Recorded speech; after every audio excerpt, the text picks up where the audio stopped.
Hello, everyone. Welcome to the Women Racing to Win. Joe here, along with Daniel from Racer Girls Behind the Helmet. We have some technical difficulties, but we're definitely here on the air. Encourage everyone in the chat room participate. We'd love to hear your questions, comments, especially about all the female races we're discussing on the program. A couple of races from this past weekend we're going to recap, as well as some upcoming races and more of the 2021 W Series preview. We'll start with some teams going from ELMS to the FIA World Endurance Championship, especially Richard Manuel and Iron Dames Racing. Oh yeah, absolutely. Hello everyone. Good evening from Daniel if you're in Europe, and good morning if you're in the US.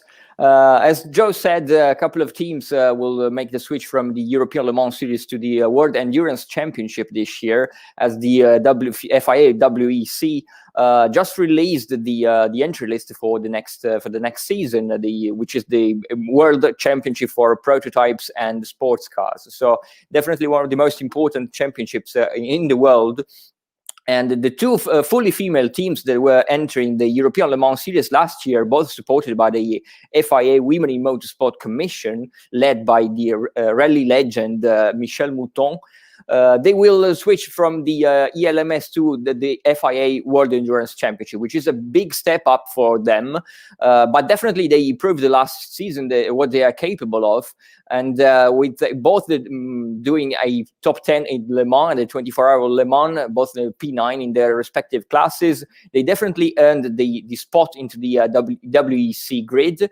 And so the Richard Mille Racing and the Iron Dames, which are run by Iron Lynx, the Italian GT team, which is running the beautiful Ferrari 488 GTE Evo that we are seeing here, will be back on track and stepping up to the World Championship. Both the lineups will confirm their trio, their drivers. The Iron Lynx will be back on track again with Manuela Gosner, Rahel Frey, and Michelle Gatting.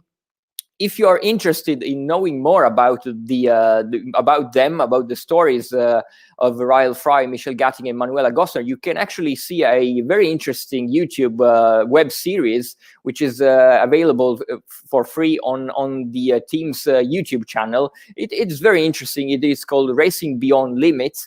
And it follows all the 2020 European Le Mans Series championship behind the scenes. So it's very interesting to follow them on their web series, which is a little bit similar to what we have seen in the couple of past years from Formula One, the Netflix documentary, stuff like that. It's very interesting to see them in the off season.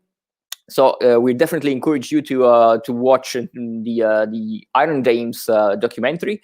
And with them, and also Richard Mille Racing, the very first crew in the LMP2 category.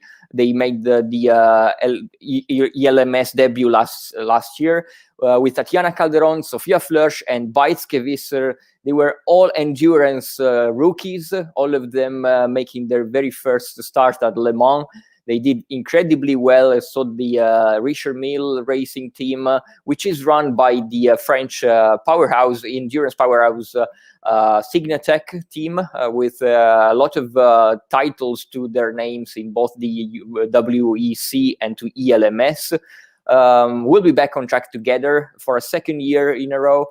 Richard Mille, who is also the president of the Endurance Commission in the FIA, will again support the team, with its brand Richard Mille, which is a luxury watchmaking brand. So it's very important for such a brand to be representing again a project like this. Project that goes beyond the sporting side, of course, because it's very important to provide a platform for drivers, top female drivers like Tatiana, Sofia, and Beitske. Of course, it was a little bit of a surprise to see Beitske again being confirmed, which is very, very nice to see her again. But we were expecting Catherine Legg to be back in the team.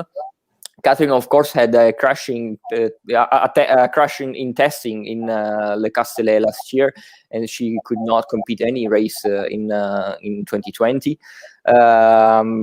She will not be back, as far as we know, in the Richard Mille team in the WEC, but we will have news from her as well later on.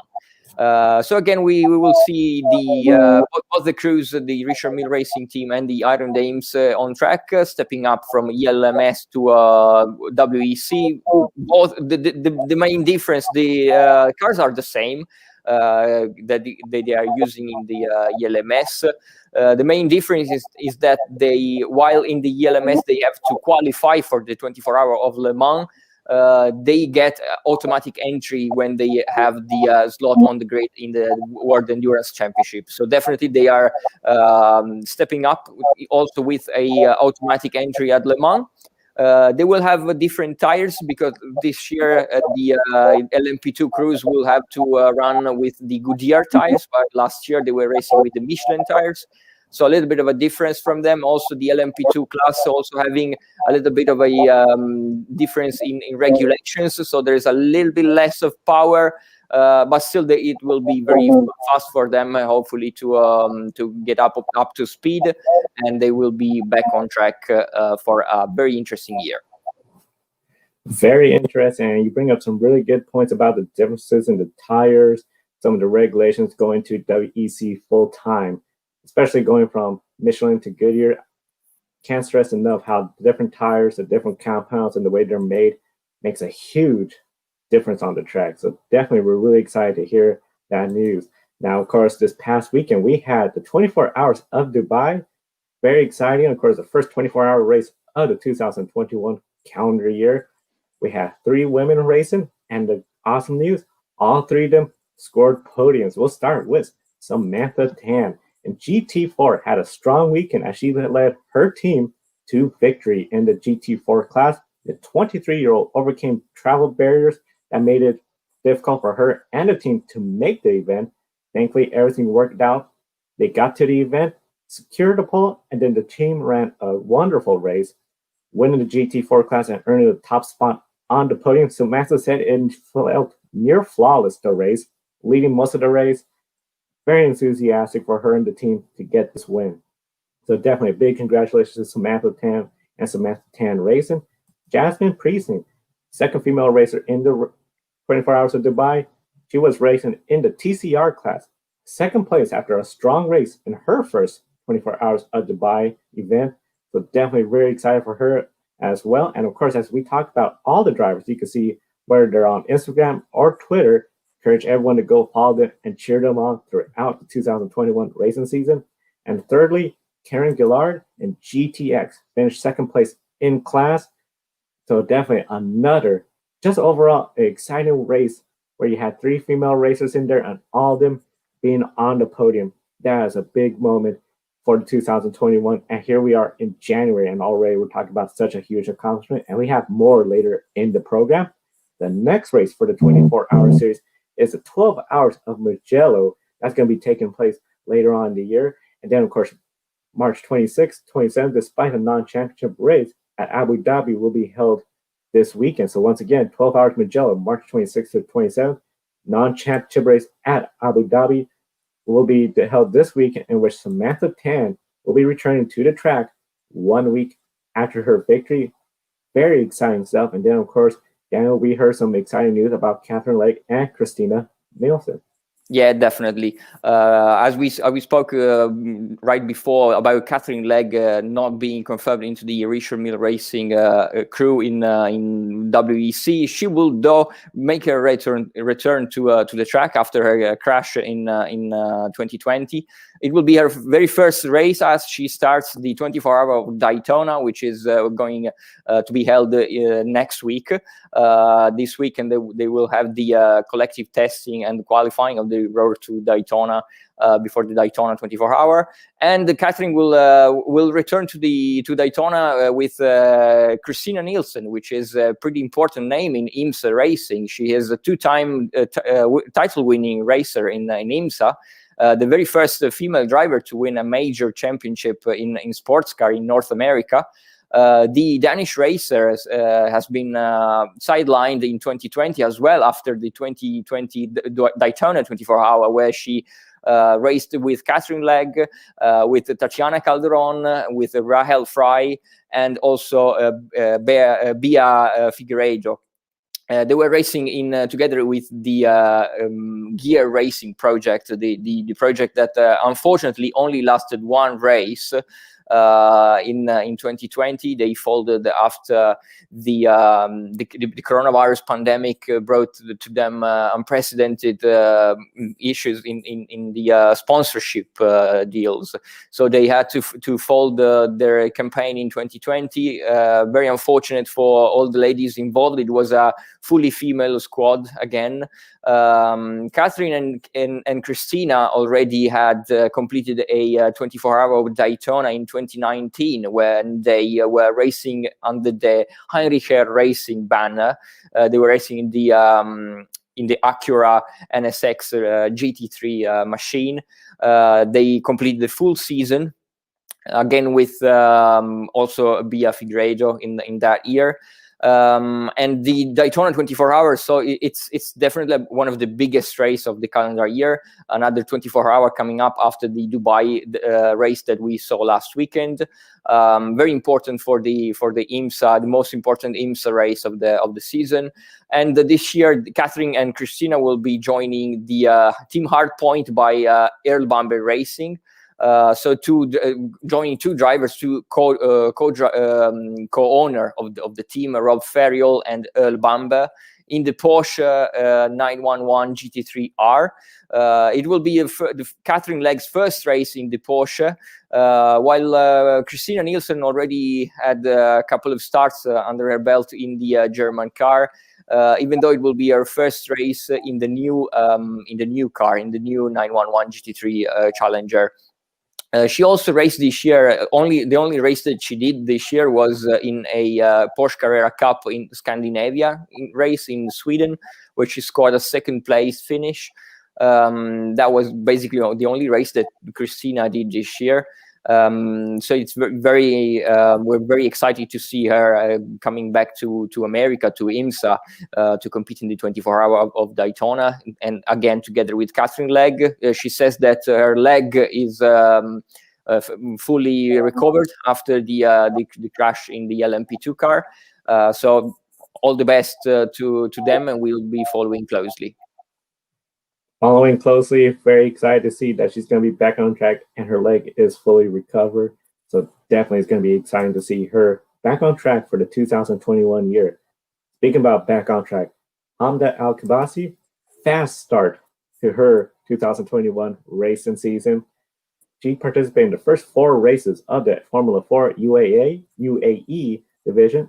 And in the first race, Hamda came up to second place and held on to second place for most of the race. Until late in the race, she fell to third place. Then the race came to an end under the safety car. Hamda, third place, first race, first podium. Very exciting. Race 2, Hamda was bound for the final step of the podium and was unable to get that podium, but was able to rebound in race 3. Hamda, she had the best start out of everybody in this race. She went to lead the race. However, Fatah came up to Hamda and was able to hold on, get around, and then take the win. But Hamda was able to get second place, so another podium. 3 races, 2 podiums. Very exciting. And of course, the final race, Hamda came home 6th place. But what a great start for her 2021 calendar year to have the 2 podiums, lead the race. Definitely very exciting. Here is a special clip that we received from Hamda in regard to her past race weekend.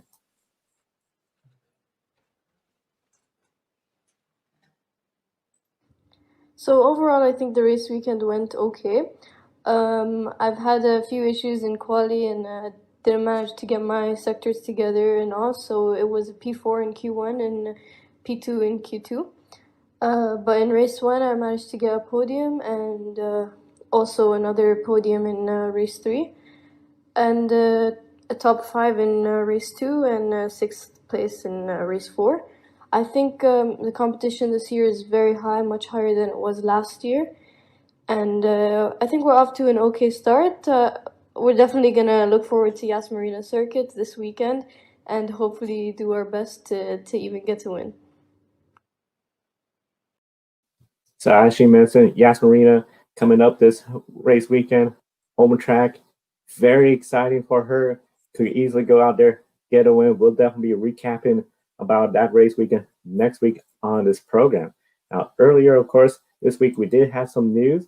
We definitely want to share with you that we had news around the world of motorsport. Simona de Silvestro will return to the Indianapolis 500 with a new team. This new team has Penske equipment and is part of IndyCar effort for a more diverse series and more women involved. There is some women leadership in this team already with the ownership.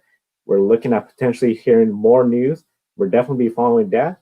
We talked a lot more in detail about this on Grid Tonight yesterday. You could click on the Grid Network channel here on YouTube, see the full episode and our full report on that. And also as well, Toby had mentioned Juju Noda. She is entering Formula 4 US with JDHH and Rocket.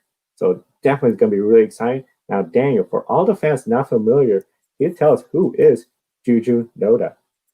Juju Noda is one of the most interesting prospects in female motor racing right now. She comes from Japan. She's a 15-year-old lady. She had her very first European racing season in 2020, last year, when she entered the Danish Formula 4 Championship. She could actually, it's a curious thing that she could only join the Danish Formula 4 Championship in Europe because it was the only series that allowed 14-year-olds to enter in a Formula 4 season. So that's very interesting. She's very young, of course. She has been racing in cars for a long time. She made there's a lot of hype surrounding Juju in Japan and also in Europe since the news came out from Japan that she first tested a Formula 4 car at only the age of 9. So that brought her under the limelight, I would say, because she started karting at the age of 3. She won her first race at the age of 4 back in Japan, and then at the age of 9, she got her first taste of Formula 4 machinery. And just one year later, she tested the Formula 3 car.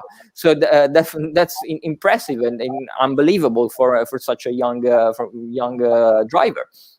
Of course, her father is the former Formula 1 and IndyCar driver Hideki Noda, and he runs a driving school in Japan. So they have these cars available, and so this is why Juju has been testing so much, especially on her home track at Okayama.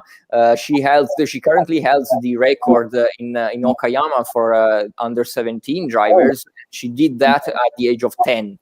So another super impressive achievement from Juju Noda. She's racing in her own Noda racing team, which came from Japan to the Danish Formula 4 this year.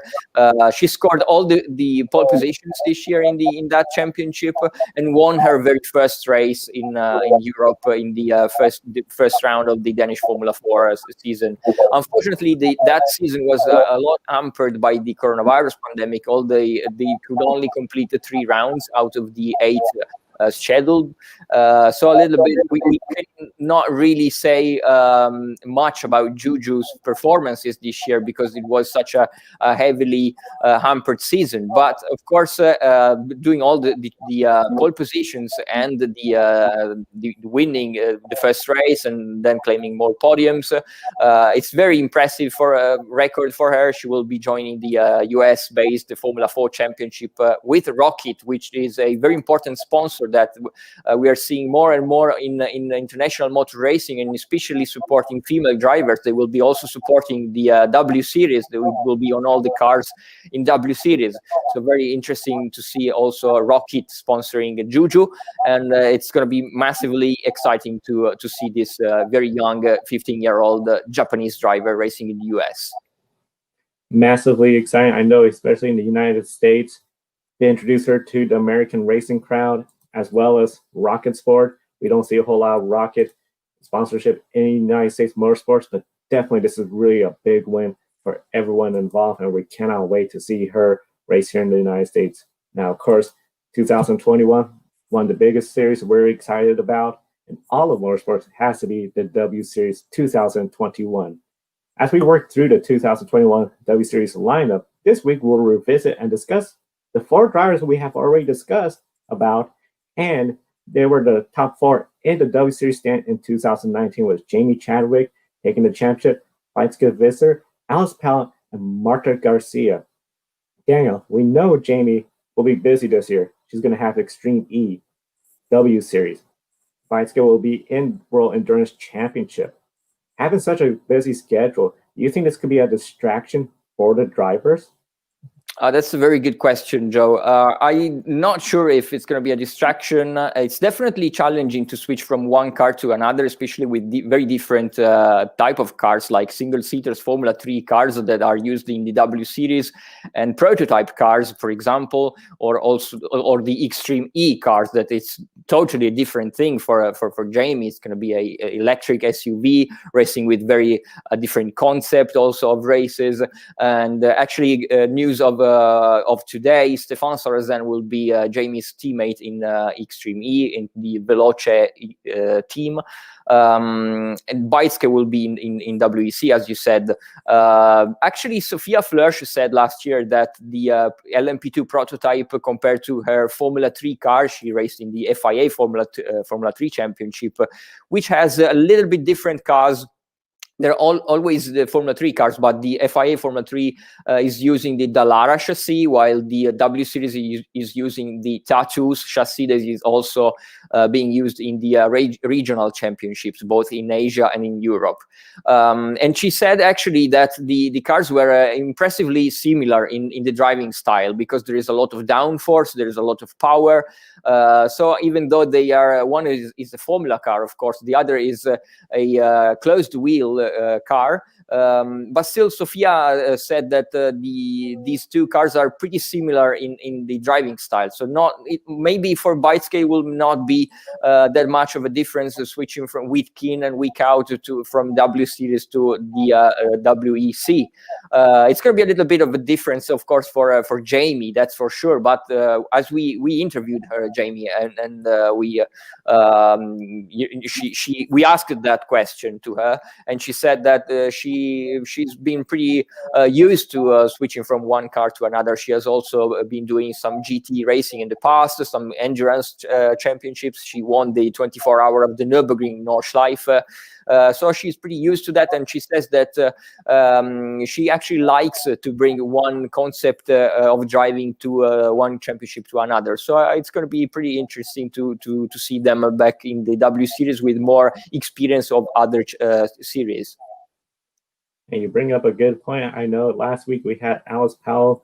She said essentially for her, because 2019 she was doing a lot of races, it was a bit of a mental challenge, but overall persevere. Sometimes it was get a little draining, but something overall she really enjoyed. Now, of course, she was with us last year.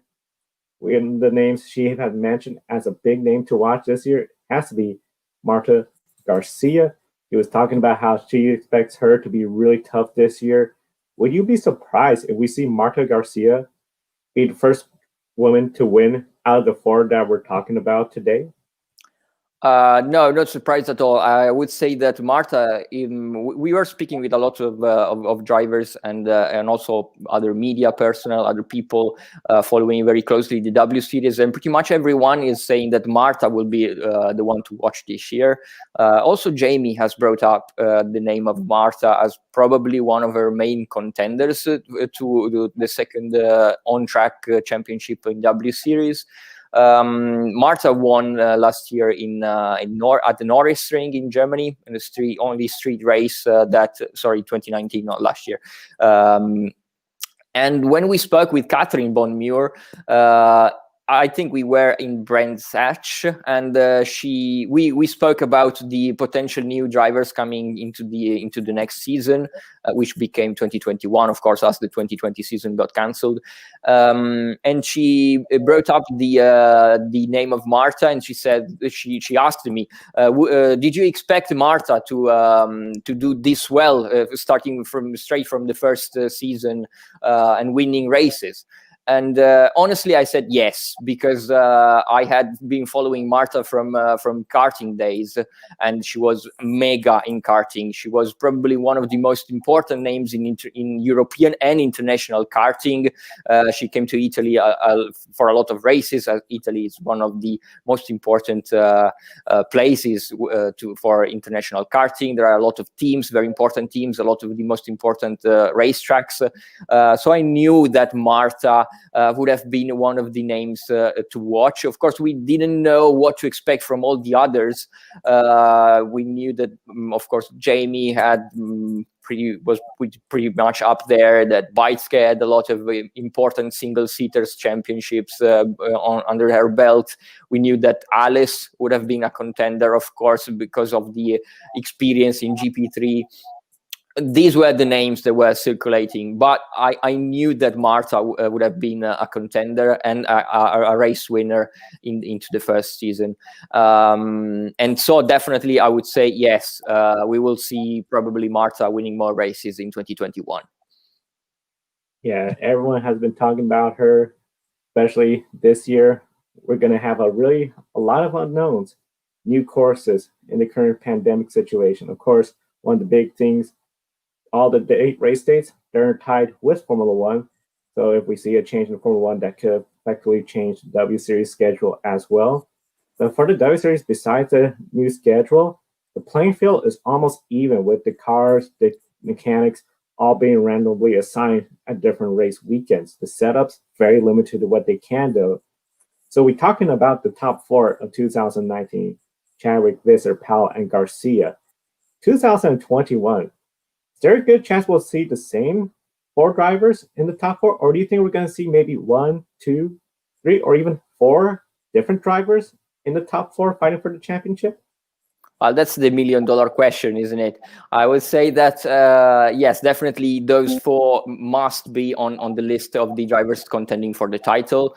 Definitely Jamie Chadwick, after her amazing first season in W Series, she did very well in the Asian Formula 3 Championship. She had a little bit more of a challenging season in the European Formula 3 Regional Championship, but she is the only driver in the W Series grid that managed to get a lot of track time in the Tattoos Formula 3 car this year. So she must be again in the favorite, in the list of the favorite drivers for the second season in W Series. But of course, Alice will be there. Beitske with more experience also of the WEC, why not? And Marta, as we said. I wouldn't rule out also Emma Kimiläinen. Emma is one of the fastest drivers that I know. She might be a little bit of my favorite driver in W Series. And last in 2019, she only could compete in half of the season because she had a massive crash into the first race in Hockenheim, and she injured herself. She had an injury and she could not enter the first 3 rounds. And with only 6 races into the inaugural season calendar, she still came home in P5 in the general standings, and took a victory in Assen and a podium in Brands Hatch. So definitely Emma, I think, will be one to watch. And yeah, I wouldn't rule out Emma for anything in the world. She's I would say, more experienced driver. She's 31. She's the older driver in the field. That doesn't mean anything, because we've seen how fierce and exciting her racing is in 2019. There is an interview that came out today from Emma, where she said that she will be interesting it will be interesting to see a female driver in Formula One in the coming years, and of course with W Series being linked with Formula One from 2021. Why not? She hopes to be the first 31-year-old mother in Formula One, because of course she has a 60-year-old daughter. Why not? That would be an amazing story. Why not? And also Fabienne Volvend must be in the list for a top 4 in 2021. She has been racing in the Ferrari Challenge this year in GT cars. She is pretty experienced in the Ferrari cars. She finished second in the championship in the Ferrari Challenge. She won races. So the W Series was basically her first high-level champion season in single-seaters, but she definitely proved that she can be up there. She took a podium and a pole position in Misano.